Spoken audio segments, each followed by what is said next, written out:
গত দেড় দশকে দেশের শিক্ষা ব্যবস্থাকে ধ্বংস করেছে ফ্যাসিবাদী সরকার, মন্তব্য করেছেন প্রধানমন্ত্রী তারেক রহমান। সকালে রাজধানীর বাংলাদেশ চীন মৈত্রী সম্মেলন কেন্দ্রে দেশের 12,000 কলেজ শিক্ষককে আইসিটি প্রশিক্ষণ কর্মসূচির উদ্বোধনী অনুষ্ঠানে এ মন্তব্য করেন তিনি। বলেন, বর্তমান সরকার একটি জ্ঞানভিত্তিক, প্রযুক্তি নির্ভর ও দক্ষ মানব সম্পদ সমৃদ্ধ বাংলাদেশ গড়ে তুলতে শিক্ষা ব্যবস্থার আধুনিকায়নে কাজ করছে।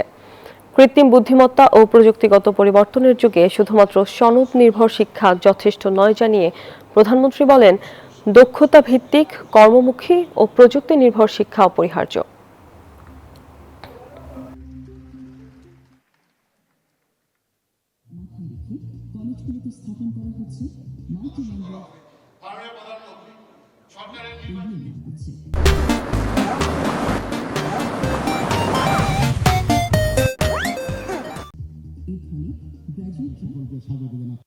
দেশের তারুণ্য এবং ছাত্র যুবশক্তিকে যদি প্রযুক্তিতে, জ্ঞানে, বিজ্ঞানে দক্ষ মানব সম্পদে রূপান্তর করা যায়, তাহলে আমি ব্যক্তিগতভাবে দৃঢ়ভাবে বিশ্বাস করি সেদিন হয়তো বেশি দূরে নয় যেদিন স্বনির্ভর, সমৃদ্ধ, স্বনির্ভর বাংলাদেশ হয়ে উঠতে পারে বিশ্বের কাছে একটি রোল মডেল।